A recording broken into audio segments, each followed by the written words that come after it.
On entend souvent parler de regarder à l'intérieur. Mais on pourrait se poser la question comment regarder à l'intérieur. Et pour commencer, ce serait déjà une bonne idée de différencier l'extérieur et l'intérieur pour mieux se comprendre. Donc l'extérieur, si tu regardes à ton écran en ce moment, tu peux voir un personnage qui est en train de parler, donc cette vidéo, et tu peux dire que ça c'est l'extérieur. Comme tout le reste qui t'entoure, tu peux dire ça c'est l'extérieur.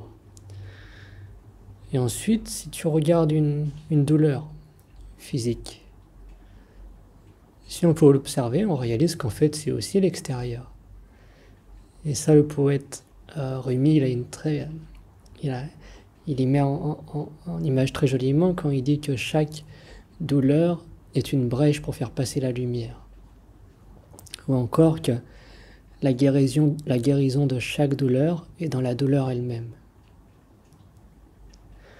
C'est parce qu'une douleur, ça te donne la clé pour te montrer que tu as un corps, mais que tu n'es pas ce corps, car tu peux l'observer.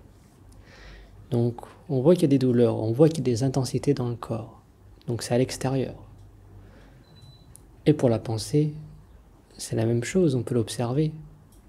Donc, on a un corps et esprit, mais on n'est pas ce corps et esprit. C'est aussi à l'extérieur. Et du coup, qu'est-ce qui reste? On a déjà fait le tour, on se rend compte que tout est à l'extérieur. Toutes nos perceptions, toutes les perceptions du corps et esprit, toutes les intensités du corps, toutes les pensées de l'esprit, c'est tout à l'extérieur. Du coup, qu'est-ce qu'il y a à l'intérieur? Et ce qu'il y a à l'intérieur, c'est ce qu'on ne peut pas nommer. C'est ce qu'on appelle souvent conscience, c'est ce qu'on peut appeler le Tao, c'est ce qu'on peut appeler le vide, c'est ce qu'on peut appeler... Il y a plein de façons de nommer ça. Mais dans la réalisation, c'est de... Quand on dit regarder à l'intérieur, c'est de réaliser que tout est à l'extérieur.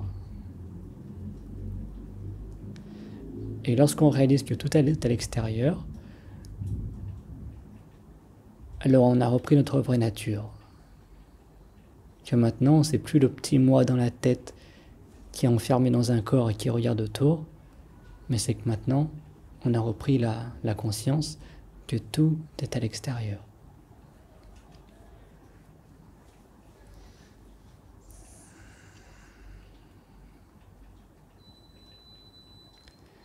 Donc en d'autres mots, on pourrait dire oui, tout est à l'extérieur ou tout est en la conscience, tout est en toi. Et ça, quand on réalise ça, ça fait un bien fou. Le fait de temps en temps de s'arrêter, de méditer. Si on médite en ayant cette réalisation, ça fait un bien fou. Parce qu'on s'assoit et on réalise que tout est à l'extérieur et que c'est pas nous. Et du coup, on voit les pensées, on voit les sensations. Mais ça passe et il y a déjà une paix qui est là. Parce que si on ne s'assoit pas pour méditer, qu'est-ce qu'on fait? On passe notre temps à se diriger vers quelque chose, à faire des choses. La pensée, elle est toujours à courir pour essayer de créer une certaine perfection. Elle essaye de tout organiser pour que ça aille bien. Et lorsque ça va à peu près comme la pensée voulait que ça soit, alors la pensée, elle peut se détendre, et maintenant on est bien, on est en paix. Mais avec la sagesse, on réalise que chercher la perfection à l'extérieur, ça demande beaucoup d'efforts et que surtout ça ne marche pas très bien, parce qu'il ne faudra pas longtemps avant que cette perfection, ça ne soit pas tout à fait comme il faut et qu'on veuille encore y améliorer. L'extérieur est tout le temps en train de changer, ça change tout le temps, ça danse. Donc avec la sagesse, on se rend compte que la perfection, c'est de voir clairement. Lorsque tu réalises que tout est à l'extérieur, que tu vois clairement les pensées, les sensations dans le corps, les perceptions, que tu vois ça clairement, tu réalises que là, c'est la perfection, tu réalises qu'il y a une paix, qu'il y a une satisfaction complète.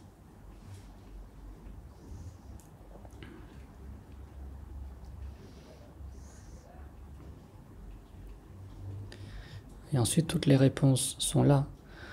Je parlais de la conscience et de tout ça, mais un autre synonyme, c'est le troisième œil. Quand on parle du troisième œil, quand le troisième œil est ouvert, c'est qu'on a repris cette essence, cette réalisation.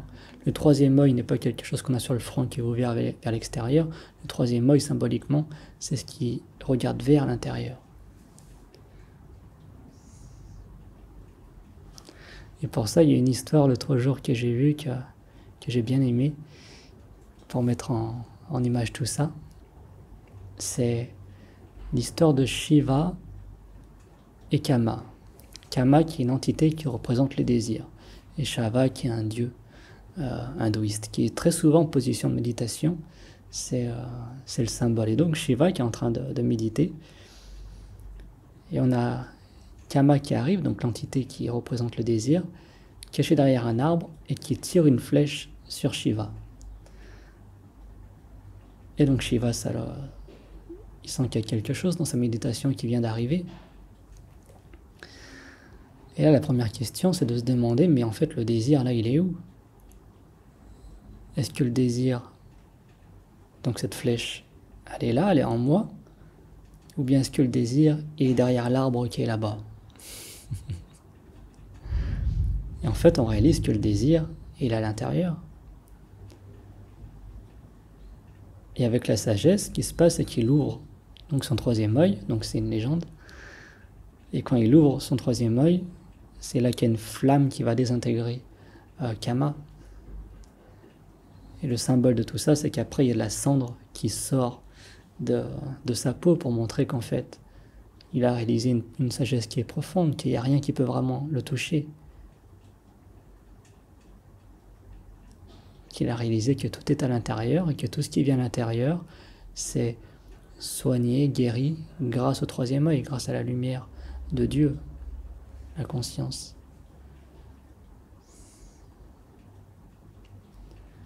Et donc ça, c'est un rappel que tout ce que tu cherches, tu peux bien...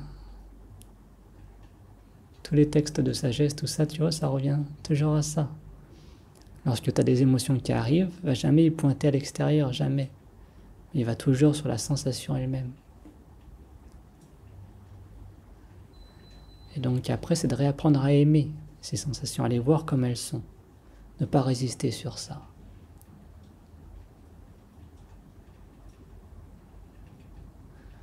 Et ça, on peut le faire avec des mots, je me rends compte, dans une transition qui marche bien. Par exemple, le truc du désir. Si on a un désir pour quelque chose, ça veut dire « je veux ça ». Quand je veux ça, on perd notre paix. On est dans un truc, on veut ça. Et du coup, c'est pas seulement qu'on perd notre paix, mais c'est qu'on enferme les autres. On essaye de les posséder. C'est le désir. Enfin, de posséder une personne, un objet, peu importe. Mais... Donc là, on remplace ça, le désir, par de l'amour. Donc l'amour, dans l'action, c'est de voir cette sensation. Et de ne pas voir vers quoi ça pointe. Juste voir la sensation et de faire ami avec. De se rendre compte que l'émotion, hein, c'est né d'une incompréhension, c'est le petit moi. Et que c'est l'incompréhension. Le petit moi qui a l'impression d'être une entité séparée. Et quand on reprend notre essence, on voit le désir pour ce qu'il est, la sensation. Et là, ça va se dissoudre dans cette paix, dans qui on est. Vraiment. Mais qu'avec des mots, lorsque tu as un désir qui arrive, tu peux tout de suite y changer sur l'amour. De dire, par exemple, je te souhaite le meilleur. Et le fait de tout de suite basculer sur ça, donc là je parle par exemple des personnes, c'est de tout de suite basculer sur je te souhaite le meilleur, mais avec un amour. Et du coup, il n'y a plus ce truc d'attachement, de vouloir avoir la chose. Et lorsqu'on vibre sur ça, sur l'amour, donc on trouve les mots, les phrases qu'on veut. En général, je me suis rendu compte maintenant que je pense en anglais, donc je dis toujours « I wish you well ». C'est ce qui vient tout de suite. Donc en français, c'est « je te souhaite le meilleur », mais c'est peut-être pas ce qui est le plus naturel. Mais c'est de trouver des phrases comme ça qui nous correspondent. Et on se rendra compte que c'est quand on aime que la vie peut respirer, que les personnes peuvent respirer, que tout le monde... C'est le vrai amour. Donc l'amour, si tu peux pas vraiment le vibrer, que tu peux pas voir ces sensations comme elles sont et les aimer vraiment, Alors après, tu essayes d'y faire avec la parole, c'est une transition. Enfin, avec la pensée. Quand je dis tout ça, c'est la pensée, bien sûr.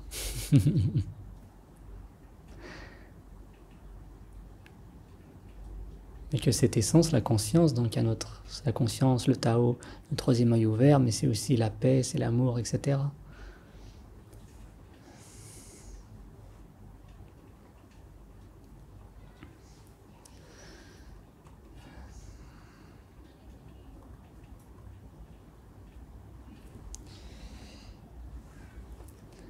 Et donc pour finir, je voulais faire une parenthèse sur la psychologie. En général, quand ça va mal, on veut toujours se diriger vers la psychologie. Qu'est-ce que je peux faire pour mieux penser, etc. Mais après, si tu réalises ça, tu réalises qu'en fait, la psychologie, ça ne pourra jamais vraiment te guérir. Ça pourra toujours aider sur le court terme. Et qu'après, ça va toujours revenir, le mal-être, la souffrance. Pourquoi? Parce qu'en fait, c'est la fondation qui n'est pas bonne. C'est que c'est une identification au petit moi dans la tête. Ça, dans la journée, tu peux le voir. Si tu repars, que tu as l'impression que tu es un petit moi enfermé dans un corps et que tu es contre le monde, qu'il y a une dualité, tu vas voir qu'à un moment, il va y avoir de la souffrance, le désir, de l'énervement, de la tristesse, toutes ces choses-là, que tu n'es pas connecté au monde, que tu es séparé du monde. Et la psychologie, ça fait perdurer ça. Ça fait perdurer que oui, tu as un petit moi dans la tête, mais ça va aller. Et quand tu as du réconfort, ça va mieux pendant un moment. Quand tu as quelques compréhensions sur comment la tête elle fonctionne, ça va mieux pendant un moment. Mais après, ça revient, parce que l'identification est là. Et lorsque tu reprends qui tu es vraiment, alors cette pensée, après, c'est là qu'elle elle commence après. Ça devient juste un outil. Tu la vois, la pensée comme comme l'outil créateur. Et lorsque tu la vois comme ton employé, on pourrait dire, comme quelque chose qui t'aide, c'est là qu'après elle se retourne pas contre elle-même, elle va pas s'attaquer à elle-même. Si tu penses que l'ego, la pensée c'est l'ennemi, je ne devrais pas m'identifier à ça. Alors dès que tu vas penser un peu trop, la pensée elle va se batailler avec elle-même, elle va se dire oh tu vois là je pense trop, ça va pas, il faut que je revoie les choses, tout est à l'extérieur et toutes ces choses-là, mais tu te casses la tête. La réalisation, c'est qu'après ça se fait sans mots, il n'y a pas de réalité qu'on peut dire avec la parole comme ça. Donc après il n'y a pas à se casser la tête. Sur tout ça, c'est une réalisation. Ce que je dis ici, c'est une réalisation. Et après, il faut le vivre. Mais ce n'est pas une vérité avec des mots. Donc après, si tu comprends que l'ego, la pensée, c'est pas l'ennemi, que c'est juste un outil créateur, alors après, c'est là qu'après, elle ne va pas s'attaquer elle-même, la pensée. Il n'y aura pas vraiment d'entité. Et qu'après, quand ça va mal, essaye pas de trouver quoi que ce soit avec la pensée. Parce que tu as compris qu'en fait, il est juste à de retour être. ta vraie nature, cette présence. Et après, dans la vie de tous les jours, si cette présence, on la développe, c'est ça qui fait qu'après, peu importe ce qu'on fait, ça va pas nous perturber parce qu'il y aura cette présence derrière. Et que si on passe pas vraiment ces moments à méditer, à s'asseoir, à vraiment reprendre, enfin que ça fait du bien quand on s'assoit et on reprend notre essence, après on a tendance à vite, repartir dans... Donc ces moments pour revenir, pour développer cette présence, après ça fait vraiment du bien sur le chemin. Et ça nous aide après dans la journée.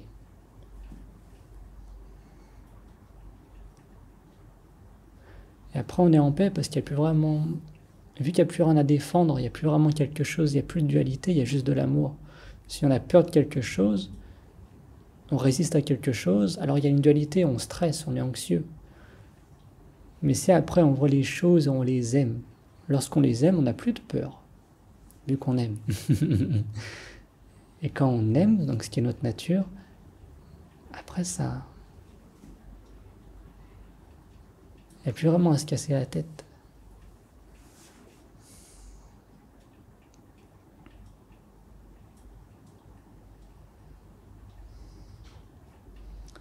Et que ça, c'est pas un but à arriver, c'est une fondation.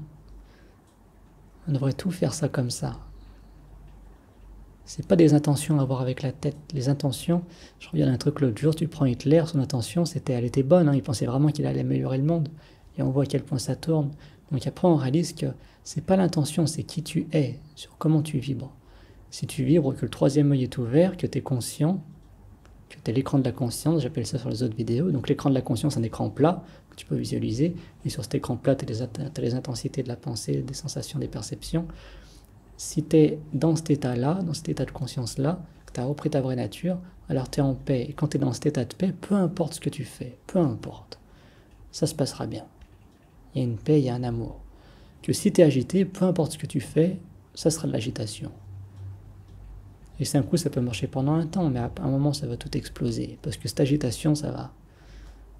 Les fondations ne sont pas solides. Donc après, casse-toi pas avec ces intentions, avec toutes ces choses-là, mais reviens à qui tu es, tout simplement. Et pour reprendre qui tu es, il n'y a rien à faire. Tu t'assois et tu vois ce qui se passe et tu résistes pas. Peu importe les pensées, ce qu'elles disent, tu n'y résistes pas. Et casse-toi pas trop la tête, hein. Des fois, il y a des jours, les pensées, ça dit n'importe quoi pendant toute la journée. Hein. Mais tu laisses parler. Et le jour d'après, c'est un coup, il n'y aura plus rien. Ou bien ça sera beaucoup plus calme. Et pourtant, tu n'as rien changé, hein. Tu étais juste à observer. Et c'est là que tu vois que cette pensée, c'est pas toi. Donc, casse-toi pas trop la tête. Si ça parle trop, va pas te jeter la pierre. Laisse-y parler. Observe. Tu as un corps et esprit, prends-en soin, mais c'est pas qui tu es.